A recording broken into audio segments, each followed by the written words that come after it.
नमस्कार, आप देख रहे हैं के न्यूज नेशनल और मैं हूं आपके साथ में शोभित पाठक। तो रुक करते हैं महत्वपूर्ण सुर्खियों पर।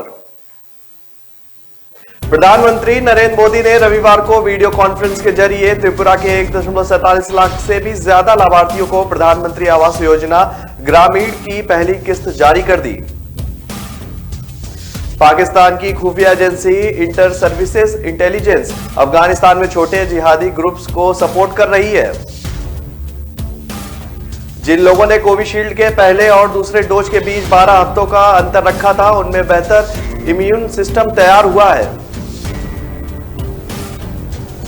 उत्तर प्रदेश के पीलीभीत में 12वीं की छात्रा से गैंगरेप के बाद हत्या का मामला सामने आया। महाराष्ट्र के अमरावती में लगातार दूसरे दिन हिंसा के बाद शहर में कर्फ्यू लगा दिया गया है। प्रधानमंत्री नरेंद्र मोदी ने रविवार को वीडियो कॉन्फ्रेंस के जरिए त्रिपुरा के 1.47 करोड़ से भी ज्यादा लाभार्थियों को प्रधानमंत्री आवास योजना ग्रामीण की पहली किस्त जारी कर दी।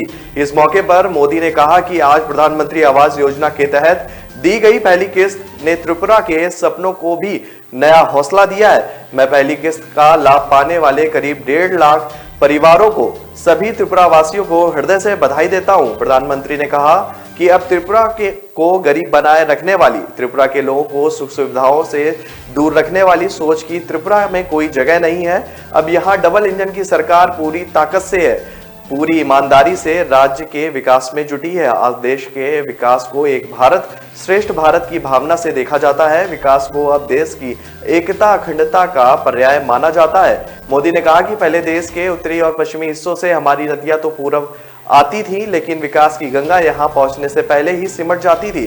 देश के समग्र विकास को टुकड़ों में देखा जाता था, सियासी चश्मे से देखा जाता था, इसलिए हमारा पूर्वोत्तर खुद को उपेक्षित महसूस करता था।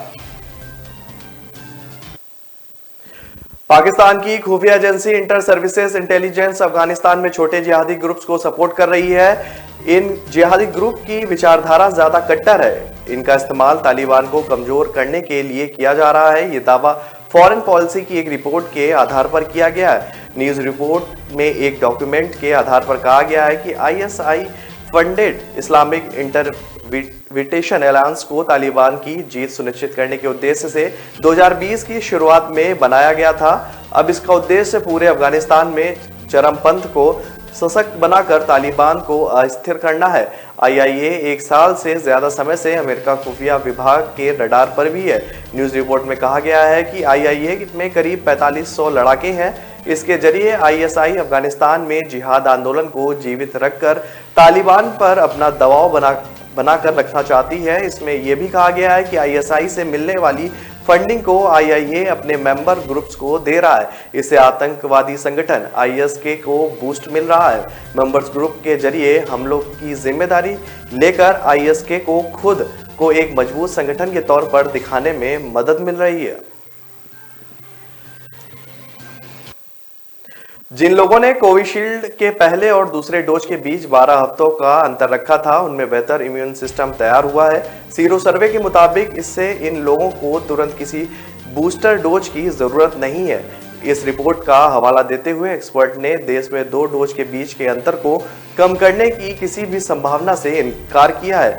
अभी कोविशील्ड के पहले और दूसरे डोज के बीच 12 से 16 सप्ताह का अंतर रहता है। एक आधिकारिक सूत्र ने कहा है कि रिपोर्ट को विचार के लिए स्वास्थ्य मंत्रालय को सौंपा जाएगा। सूत्र ने कहा है कि हम नियमित आधार पर डेटा की समीक्षा कर रहे हैं और हमने बड़े पैमाने पर उपलब्ध टीकाकरण के डेटा का भी अध्ययन किया है। कोई भी निर्णय वैज्ञानिक तथ्यों को देखकर ही किया जाएगा।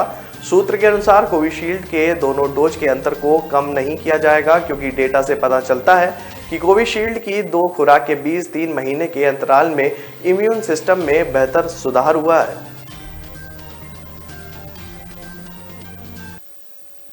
उत्तर प्रदेश के पीलीभीत में 12वीं की छात्रा से गैंगरेप के बाद हत्या का मामला सामने आया है। यहां के बरखेड़ा इलाके में ट्यूशन पढ़ने निकली छात्रा को आरोपी खेत में ले गए और मुंह में कपड़ा ठूसकर दुष्कर्म किया। आरोपियों ने वारदात को छिपाने के लिए लड़की की गला दबाकर हत्या कर दी। शनिवार देर रात उसका शव घर से 500 मीटर की दूरी पर खेत में मिला। इस मामले में मृतक के परिजन ने पुलिस पर लापरवाही का आरोप भी लगाया है। छात्रा के शरीर पर कई जगह चोट के निशान थे। शव के आसपास खून बिखरा हुआ था। खेत से कुछ ही दूरी पर उसकी किताबें, बैग, साइकिल और जूते बरामद हुए हैं। पुलिस को घटनास्थल पर बियर की 4 बोतलें, नमकीन और सिगरेट के कुछ टुकड़े भी मिले हैं। आशंका है कि आरोपियों की संख्या 2 से ज्यादा थी। मृतक छात्रा के पिता ने बताया कि उसकी 16 साल की बेटी शनिवार सुबह स्कूल के पास ट्यूशन जाने के लिए घर से निकली थी, लेकिन काफी देर तक नहीं लौटी। इस पर घर वालों ने सोचा कि ट्यूशन से सीधे स्कूल चली गई होगी, लेकिन शाम 5 बजे तक वह वापस नहीं आई तो चिंता हुई। इसके बाद पुलिस से शिकायत की गई और बेटी के अपहरण किए जाने की आशंका जताई गई। पुलिस ने अपहरण का केस दर्ज कर लिया है, लेकिन रविवार सुबह मामला को देखते हुए पुलिस जो है तहकीकात कर रही है। देखने की बात भी कहकर छात्रा की तलाश की गई, लेकिन सुबह तक खेत में छात्रा नहीं मिली, जिसके बाद से शक गहरा गया और पुलिस ने मामला दर्ज कर छानबीन शुरू कर दी है। महाराष्ट्र के अमरावती में लगातार दूसरे दिन हिंसा के बाद शहर में कर्फ्यू लगा दिया गया। इससे पहले शनिवार सुबह अमरावती के राजकमल चौक और गांधी चौक पर हजारों की संख्या में लोग सड़कों पर उतर आए थे। इसमें से कुछ लोग पुलिसकर्मियों पर पथराव कर दिया। जवाब में पुलिस ने भी लाठी चार्ज किया। इनमें कई लोग घायल हो गए। हालात को देखते हुए पहले 4 दिनों के लिए धारा 144 लगा दी गई है और उसके बाद कर्फ्यू लगा दिया गया। किसी भी अफवाह को रोकने के लिए इंटरनेट सेवा को बंद कर दिया गया है। अमरावती में शुक्रवार और शनिवार को हुई हिंसा के मामले में पुलिस ने 20 एफआईआर दर्ज की हैं, वहीं 20 लोगों को गिरफ्तार भी किया गया है।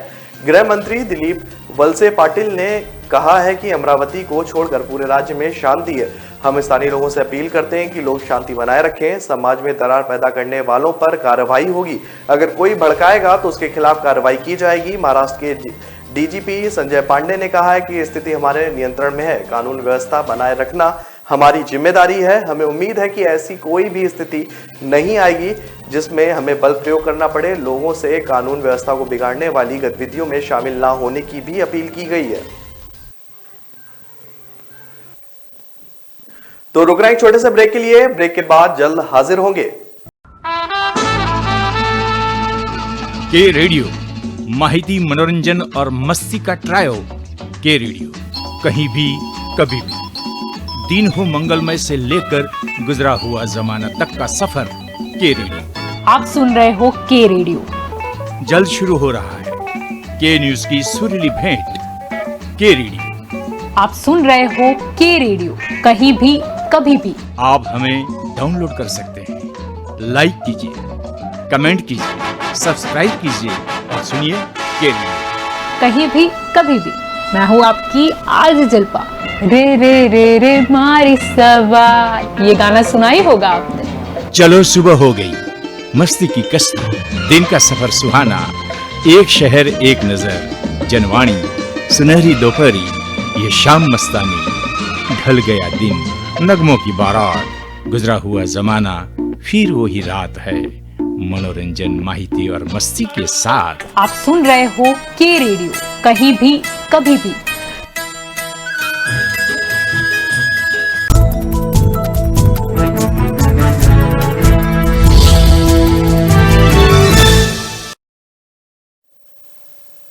ब्रेक के बाद फिर स्वागत है आपका। रुक करते हैं आगे की खबरों पर।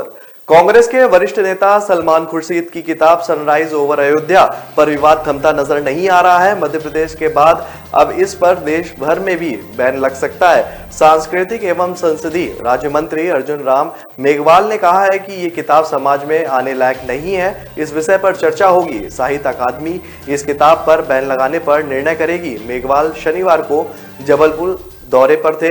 मेघवाल ने कहा कि कांग्रेस हमेशा से दो मुही विचारधारा की राजनीति करती रही है, यही उसकी हार का कारण भी हो सकता है। केंद्रीय मंत्री मेघवाल ने कहा कि कांग्रेस नेता सलमान खुर्शीद को कश्मीरी पंडितों का पलायन नहीं दिखता। सलमान खुर्शीद ने किताब लिखकर जो थॉट प्रस्तुत किया है वही कांग्रेस की असली पहचान है। वे फायदे के लिए कभी सॉफ्ट हिंदुत्व की बात करेंगे तो कभी हिंदुत्व को गाली देने वालों के लिए साथ भी खड़े दिखेंगे। भारत पाक के बीच बंद पड़ा करतारपुर कॉरिडोर आगामी 19 नवंबर को श्री गुरु नानक देव जी के प्रकाश पर्व से पहले खुल सकता है। इसका संकेत पीएम नरेंद्र मोदी के साथ मीटिंग के बाद भाजपा महासचिव तरुण चुंग ने दिया है। उन्होंने कहा कि पंजाब से गए भाजपा नेताओं ने उनके आगे यह मुद्दा उठाया है, जिस पर पीएम ने गौर करने का भरोसा दिया है। पीएम के बाद भाजपा नेताओं की शाम को राष्ट्रीय प्रधान जेपी नड्डा और कल केंद्रीय गृह मंत्री अमित शाह से मुलाकात होगी।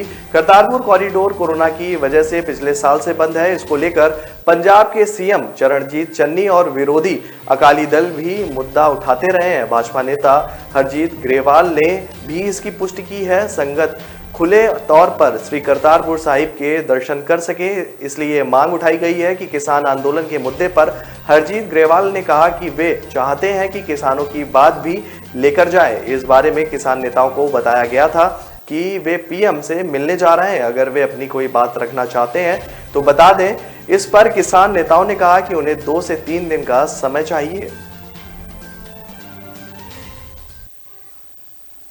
पंजाब कांग्रेस प्रधान पद से इस्तीफा देने और उसे वापस लेने के बाद नवजोत सिद्धू पहली बार कांग्रेस भवन जाएंगे। रविवार को यहां पर कांग्रेस के सोशल मीडिया सेल का कार्यक्रम है, जिसमें सीएम चरणजीत चन्नी और पंजाब कांग्रेस इंचार्ज हरीश रावत भी मौजूद रहेंगे। सिद्धू ने पंजाब सरकार में एडवोकेट जनरल और डीजीपी की नियुक्ति को लेकर इस्तीफा दे दिया था।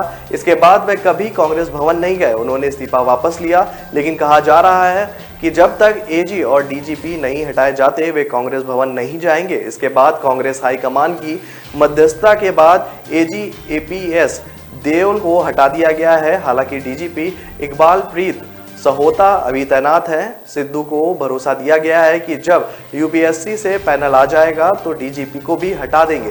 इसके बाद सिद्धू सीएम चन्नी और सरकार के साथ चल रहे हैं। हालांकि डीजीपी के ना हटने के बावजूद सिद्धू आएंगे या नहीं, इसको लेकर कयास जरूर लगाए जा रहे हैं। केंद्रीय गृह मंत्री अमित शाह शनिवार को समाजवादी पार्टी के अध्यक्ष अखिलेश यादव के गढ़ पहुंचे।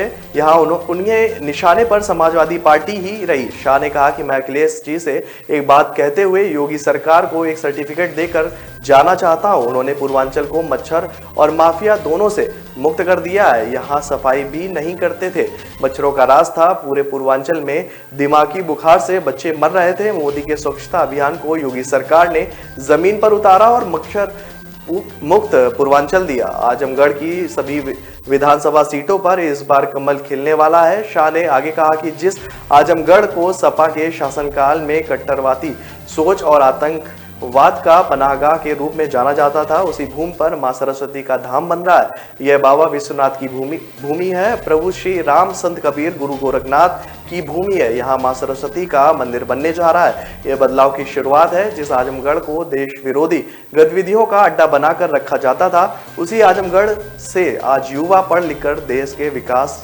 में लगे हुए हैं। यूपी प्रभारी और कांग्रेस महासचिव प्रियंका गांधी ने रविवार को बसपा प्रमुख मायावती से दिल्ली स्थित आवास पर मुलाकात की। प्रियंका गांधी ने उनकी मां के निधन पर संवेदना जताई। मायावती की मां रामरती का शनिवार को दिल्ली में हार्ट अटैक से निधन हो गया था। प्रियंका ने शनिवार को सोशल मीडिया के जरिए भी दुख जाहिर किया था। उन्होंने लिखा था कि बहुजन समाज पार्टी की राष्ट्रीय अध्यक्ष एवं उत्तर प्रदेश की पूर्व मुख्यमंत्री मायावती की माताजी श्रीमती रामरती जी के निधन का दुखद समाचार मिला है। ईश्वर उन्हें श्री चरणों में स्थान दे एवं इस दुख की घड़ी में परिजनों को कष्ट सहने का साहस दे। बसपा प्रमुख मायावती की मां के निधन पर मुख्यमंत्री योगी आदित्यनाथ समेत भाजपा, सपा और बसपा के नेताओं ने भी शोक जताया है। आज अंतिम संस्कार किया जाएगा। तो रुक रहे हैं छोटे से ब्रेक के लिए। ब्रेक के बाद जल्द हाजिर होंगे। न ऐश का न द्वेष का, यह दंगल है देश का। सुलगती समस्याओं के झुलसते सवालों का होगा दंगल देश का। प्रशासन के प्रश्नों को लेकर होगा दंगल देश का। शिक्षा, स्वास्थ्य, समाज, कानून और व्यवस्था के आज क्या है हालात। सोमवार से शुक्रवार रोज रात 8 बजे जलपा क्षत्रिय के साथ दंगल देश का।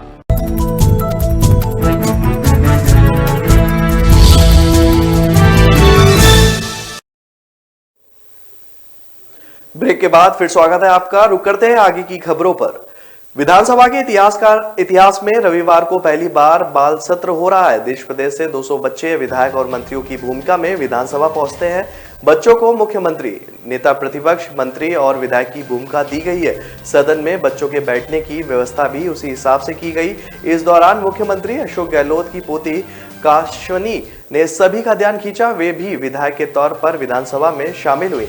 कासवानी को आगे मंत्रियों वाली सीटों पर जगह दी गई थी।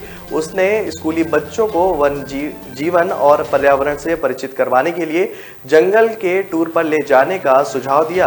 कासवानी ने कहा कि स्कूली बच्चों को जंगली जानवरों और पर्यावरण की जानकारी देने के लिए स्कूल की तरफ से टूर आयोजित करवाने चाहिए। जंगलों के आसपास रहने वालों को जंगली जानवरों और खासकर बाघ संरक्षण के लिए जागरूक करें। वाइल्ड लाइफ को स्कूली पाठ्यक्रम का हिस्सा बनाना चाहिए। जंगलों के आसपास रहने वालों का जीवन बहुत कठिन होता है। इन दुर्गम इलाकों के बारे में स्कूली बच्चों को परिचित करवाना चाहिए।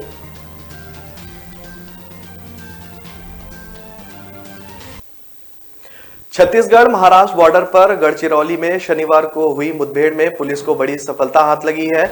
जवानों ने 1.36 करोड़ के 26 माओवादियों को मुठभेड़ में ढेर किया है, जिनमें 4 महिला माओवादी भी शामिल है। इन सभी नक्सलियों की शिनाख्त भी हो गई है। मारे गए 26 नक्सलियों के शव को लेकर जवान रविवार को गढ़चिरौली मुख्यालय लौट आए हैं। साथ ही जवानों ने ऑपरेशन को सफल बनाने वाली टीम का ढोल बजाकर स्वागत किया। मारे गए नक्सलियों में एक 50 लाख रुपए का इनामी नक्सली मिलिंद उर्फ दीपक उर्फ जीवा भी शामिल है। यह नक्सलियों के सेंट्रल कमेटी का सदस्य था। इसके अलावा 16 लाख रुपए का इनामी महेश उर्फ शिवाजी गोटा भी शामिल है। यह नक्सली छत्तीसगढ़ के दंतेवाड़ा जिले के जगरगुंडा का निवासी था। जवानों ने लोकेश उर्फ मंगू पोडियाम कंपनी कमांडर 4 को भी मार गिराने में सफलता हासिल की है। इस नक्सली पर सरकार ने 20 लाख रुपए का इनाम रखा था। मारे गए अन्य नक्सलियों पर 4, 6, 8 लाख रुपए के इनाम घोषित थे।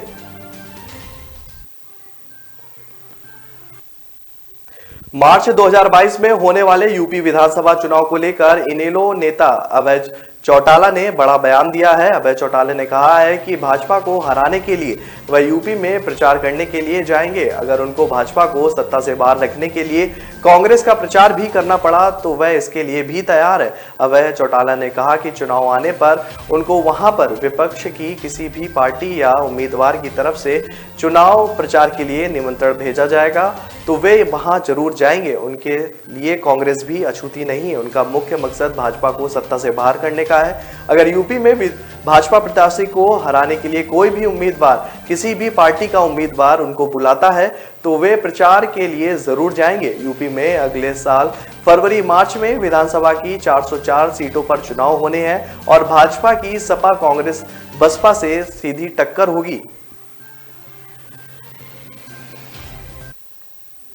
एक्ट्रेस कंगना रनौत ने हाल ही में आजादी को लेकर एक विवादित बयान दिया है, जिसके कारण उन्हें सोशल मीडिया पर जमकर ट्रोल किया जा रहा है। उनका जगह जगह जमकर विरोध भी हो रहा है। उनके खिलाफ अब तक कई शहरों में एफआईआर भी दर्ज करवाई जा चुकी है। अब singer, music composer Vishal Dadlani ने भी सोशल मीडिया पर पोस्ट शेयर कर कंगना रनौत का नाम लिए बिना उनके बयान पर गुस्सा जाहिर किया है। इस पोस्ट के जरिए विशाल ने कंगना को यह याद दिलाने की बात कही है कि हमें आजादी भीख में नहीं मिली है। विशाल ददलानी ने पोस्ट में अपनी एक फोटो शेयर की है जिसमें उन्होंने ब्लैक कलर की टी शर्ट पहनी है। इस टी शर्ट पर शहीद भगत सिंह की फोटो है और लिखा है जिंदाबाद। इस फोटो के कैप्शन में विशाल ने लिखा है कि उस महिला को याद दिलाएंगे जिसने कहा था कि हमारी आजादी भीख में मिली थी। मेरी टी शर्ट पर शहीद सरदार भगत सिंह है जो एक नास्तिक, कवि, दार्शनिक और स्वतंत्रता सेनानी हैं, भारत के पुत्र और एक किसान के बेटे हैं।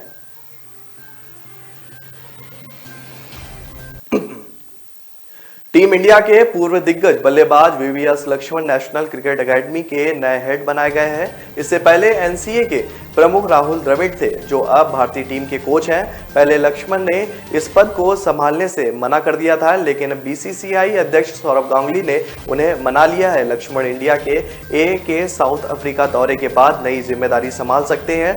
बीसीसीआई के एक अधिकारी ने टाइम्स ऑफ ने बताया कि लक्ष्मण अपनी शर्तों पर एनसीए प्रमुख बनने को तैयार हुए हैं। सौरव गांगुली और सेक्रेटरी जय शाह यही चाहते हैं, क्योंकि द्रविड़ और लक्ष्मण की समझ कमाल की है और ये टीम इंडिया और एनसीए दोनों के लिए बहुत अच्छा रहेगा। उनके अपॉइंटमेंट के लिए नियम और शर्तों पर काम जारी है, लेकिन उन्होंने अभी से ही एनसीए के साथ अपने आइडिया शेयर करने शुरू कर दिए हैं। उन्होंने आगे कहा कि लक्ष्मण का एनसीए हेड बनना लंबी प्रक्रिया का हिस्सा है। इसे लेकर सौरव गांगुली और जय शाह के साथ उनकी बातचीत का लंबा सिलसिला लंबा चला। लक्ष्मण ने सामने सबसे बड़ी दुविधा की हैदराबाद से फैमिली के साथ बेंगलुरु आकर सेटल होने को लेकर थी।